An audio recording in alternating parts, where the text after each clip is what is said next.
What's up guys, Dan here, back for another video. So today we're going to do a quick install of an axleback on a Fiat Spider. This is my Abarth, and I go back and forth. I have several sets of exhausts for this car, and I go back and forth on what I run depending on the day.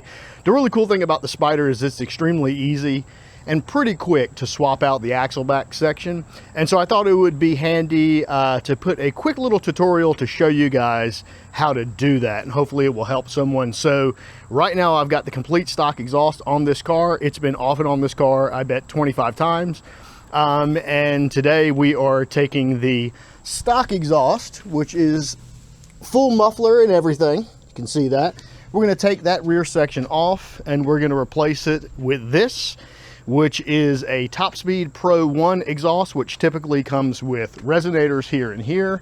But as you can see, a while back I took it to an exhaust shop, had the resonators taken out, piece of pipe, just plain old pipe put in there. And so basically it's a straight pipe now once this car has this exhaust on it. So I will do a before and after clip of the exhaust comparison. It'll be at the end of the video. I'll put a timestamp if you want to go to that and look now. But basically this is going to sound like any straight pipe axleback exhaust. There are many on the market. They're all going to sound relatively similar to what this will sound like if you do this swap. So now we're going to head over and I'm going to show you what tools you need for the job. All right guys, so let's get into the tools here. Before we see what's on the table, we're going to talk about the fact that you need to obviously get your car up in the air a little bit. It is going to be next to impossible to do this for most normal sized humans to do this with the car on the ground. There's just not enough room. Of course, if you have a lift or something, that's going to be better, but as you can see here, I'm just doing this in the driveway. I do all the stuff I do right here in the driveway with some basic tools, and I'm not a mechanic, so anybody can do this. But you're going to need to at least get the car up on some ramps like I've got here. Jack and jack stands obviously will work as well. Just find the ramps a little bit quicker. Now over here to the table with the tools, there's really not that many that you need, and some of these are not even mandatory. So you are going to need a 1/2 inch ratchet. You're going to need a couple extensions. I like to use a longer extension, but if you don't have one, a shorter one will work as well. Then you're going to need, and this is mandatory, you're going to need a 14mm socket, and it needs to be a deep socket. Do not try to do this with a normal 14mm socket. You will strip the bolts and you may not ever be able to put the stock exhaust back on. So make sure you have a deep socket 14mm. Now, what you don't have to have, but I highly recommend it because it makes your job a lot easier, are the other two items here. This is a impact gun, which I use to make the job easier, but you can use the ratchet here, it's fine. And then this is the tool that I highly recommend. This is an exhaust hanger removal tool, and that right there is not mandatory, but it probably will be the difference in whether or not this job takes you 20-30 minutes or like an hour trying to wrestle with exhaust hangers. You can also use something like PB Blaster. I try not to use that because it makes a mess and it stinks, and I try not to do that here in my driveway, but sometimes I do use it. You can use it if you need. And then of course, if your exhaust is hot, you're going to want a set of gloves. And now this right here is what you need to remove the stock exhaust. Now, depending on what exhaust you purchase, it's going to have different hardware to mount it back up to the mid pipe of the car. My particular exhaust that I'm putting on this time requires a 17mm socket. It can be a normal socket, and then the same 14mm on the other side. Of course, if yours is like mine, you will need 2 ratchets, or you will need a ratchet and an impact gun, but you will need a way to tighten a nut and a bolt when you're putting the exhaust back on, at least the exhaust I'm using now. All right guys, we're about to roll under the car, and I'm going to show you real quick what we're trying to accomplish and the order that we're going to do it in. But I will also say that you don't have to have one of these, but this makes your life much easier if you have something to lay on and roll around, especially if you're on rough concrete like I am. And then also some kind of cushion to kneel down on when you're looking at stuff that you don't need to get rolled under the car. So these are just 2 extras that will help you. But now we're going to get under the car and I'll show you what we're doing here. All right guys, so we are under the car, and see, this is coming in from the back of the car here. And the first thing we're going to tackle is we're going to remove these 2 14mm, and hopefully there's enough light right here if you can see that. Okay, so these are going to come out one of 2 different ways. Sometimes it comes out just the bolt will come off and the nut will stay in this section here, which is the part of the muffler.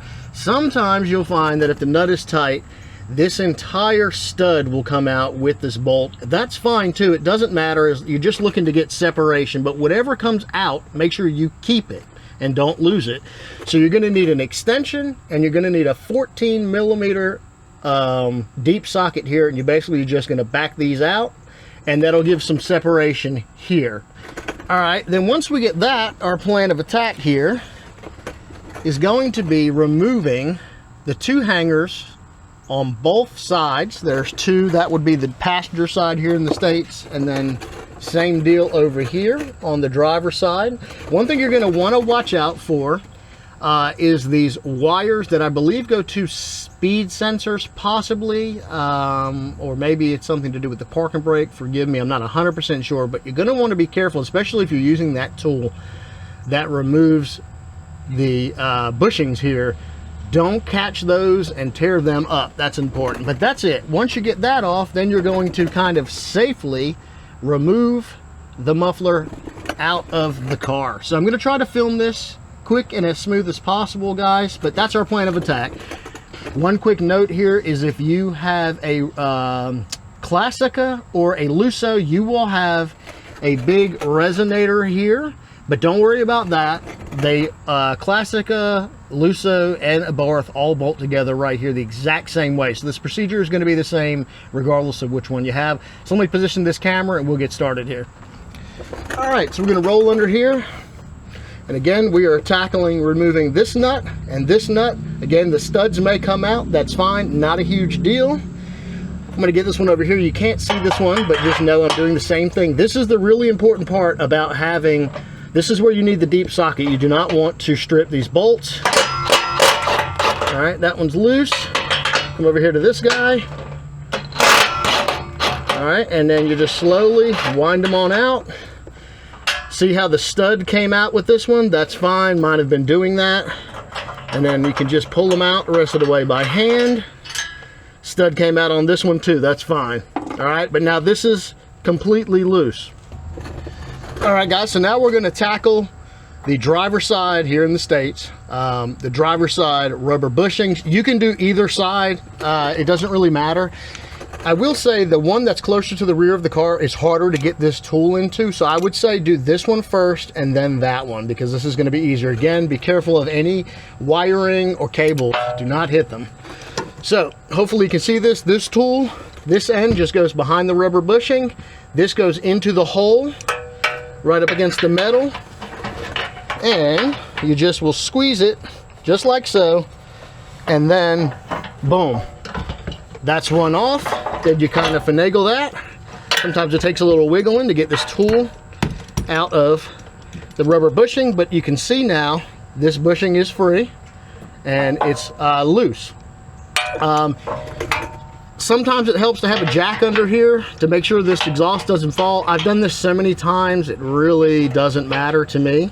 But we are going to do the same process there, and then you just pop it off. And now this will hang down and probably hit the floor, and that's okay. You just got to be real careful with this stuff. I'm actually holding this up with my elbow. I don't know if you can see that, but it's not heavy, so you can kind of get it to do its thing. Then what I typically do is I just get the very end of it in there so it'll hold itself up. Again, I just hit this. Be very careful with that. All right, and so now we're going to tackle the other side. I'm going to do the exact same thing, and then we're just going to pull this bad boy on out of here, and I'll show you what it looks like without it in. All right, guys, so what we do is we just repeated same thing on the other side, and then you can just wiggle it out from where you had it kind of holding up on the driver's side, and carefully kind of scoot yourself out and take the exhaust out with you, and then you're done with the removal. All right, we're going to roll under here, and I'm just going to show you what we've got going on now that there's nothing under here. There's the heat shield underneath the trunk. That's the empty exhaust pipe, the mid pipe or center pipe, depending on what location of the world. I wanted to show you, this is how these tools get stuck in the little rubber hangers. And so I left it there, but if you just kind of pull it out, it comes right out. Again, here's a close-up of the wires you don't want to hit. We remove the hangers over there. Now, Depending on what exhaust you use, you may use 1 or 2 of these hangers. My exhaust only uses 1 on each side, which is fine. I wish it used 4, but it doesn't. It is what it is, but it's much lighter. But that's what we got. Now right in here, there's a gasket that needs to come out. This is the stock gasket. Do not forget to remove this gasket. You should be able to just, again, if this is not hot, be careful. If it's not hot, you just pull it with your hands and the gasket comes right out. It's normal to have a lot of carbon and build up on that. You want to make sure that you remove this gasket before you install the new exhaust. The new exhaust should come with its own gasket. So that's it for the uninstall. Now we're going to get the new exhaust. Not new, I've had it for a while, but we're going to get the next exhaust and install it up on the car, and we'll do that. All right, so now we're going to take our new exhaust, roll under the car like so, and depending on your exhaust, you'll kind of figure out which hangers it lines up with, whether it's 2, 4, what have you. I can tell mine uses the front 2. Now this is where you can use PB Blaster or some lubricant if you want. I find you don't really have to, and it just makes a mess.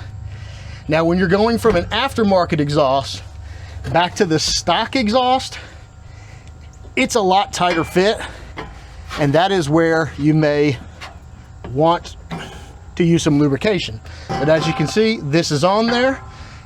These 2 rear hangers will not be used, but I leave them just because I change out my exhaust so frequently. It's not going to hurt anything to leave it. And then the last step here is to get the mid-pipe lined up with the new axle back, but we need to go get the gasket that it came with. So 1 second. All right, so we're back under here. This is the gasket. Of course, this is used, but this is the gasket that my new exhaust came with. You cannot run them both together. That's why you have to take the stock gasket off the mid-pipe. But you don't lose it because you may need it again, but you can't run them both together. So it's extremely crucial that you take that off. Then this one just sits in there like so. And then you're going to take the rest of the hardware, which mine came with 2 nuts, 2 bolts, and by hand, you're going to run them through. For mine, there's no distinct directions that say which way to run the nuts. I go nuts in from the back side. That's what she said. And then by hand, hopefully you can see this, by hand I will just tighten these. Okay, same thing on the other side, just by hand. If you have power tools, guys, you want to make sure you do everything by hand before you use power tools. It's very important not to strip this stuff. Okay, got that on. Get it just where it'll hold. You don't have to go all the way, but just so it feels like it's spinning freely, and those sides do. All right, let's go grab our tools that we need. All right, so we're back. So what I'm going to use is my 1/2 inch ratchet with the standard 17 millimeter. That just so happens to be what fits on the hardware that came with mine. Make sure that's set to tight. And then I'm going to take my gun here, put it on forward, and you kind of get in here. I'll do this side first so you can see it. Kind of make sure your gasket is lined up the best you can, but what you want to do is slowly kind of get it a little bit tighter. And I do find that this specific gasket that came with this is not, oh, wrong way, let's go forward, is not quite as tight as I would like, but it's fine. There's no exhaust leaks. It's just sometimes some liquid kind of drops out, moisture. All right, and then you just want to get this tight-ish. I don't know what the spec would be. Look it up if you want. I just get it tight where she ain't gonna come off. Just give it a little whammy, and honestly, that's good enough. Yep, that's good enough. That's tight. And so, yeah, it's on. So that's it for the install. The whole thing is on.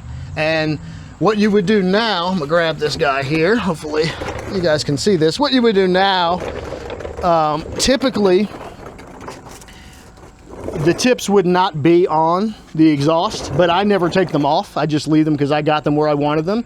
But at this point, what you would do is you'd get your tips put on and kind of arranged and tighten all the way you want them, right? But I already have these the way I want them, so I know they're pretty even on the car. And that is it for the install. And so now I'll set this thing up and we'll do, actually I'm gonna wash my hands, and then we'll do a little crank and you can hear what it sounds like after this. Again, this is gonna be, any straight pipe axle back is gonna sound basically like this. So we'll get a little sound clip here in a second.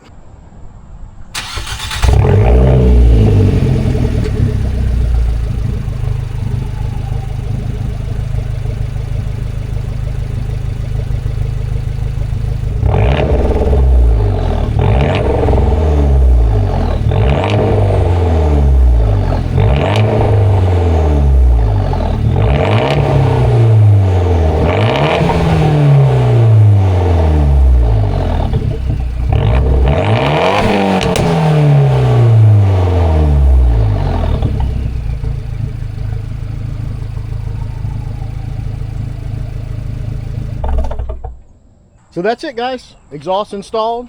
That's what it sounds like with a straight pipe, basically. Sounds pretty good, I think. Yeah, that's all the tools you need. If I wasn't filming it, I've gotten to where I can do this in 15 minutes, honestly. If the exhaust is not hot, I can get these on and off 15-20 minutes max.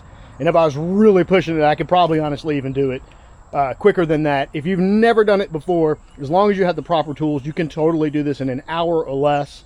Probably even quicker if you have any kind of mechanical background.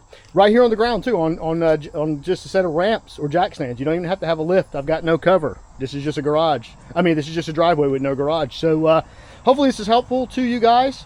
Let me know if you have any questions or comments, anything I can help you with, any other things you're wanting to know how to do with this car. If it's something I've done, ask me, and if it is, I can maybe put together a tutorial or anything like that. So that's gonna be it, guys. If this was helpful, please click the like and the subscribe button to help the YouTube algorithm, because it is quite difficult these days. But that's going to be it for this one, guys. I'll talk to you next video. Thanks. We'll see you later.